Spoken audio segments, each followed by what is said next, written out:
I'm back again, walking alone,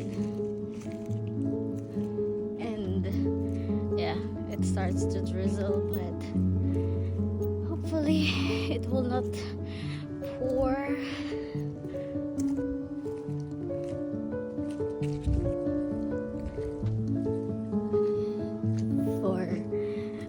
For so long. This is the first time again that I went out alone, and I don't know, it's just so beautiful. And autumn reminds me of change, of letting go, of never to be afraid to begin again.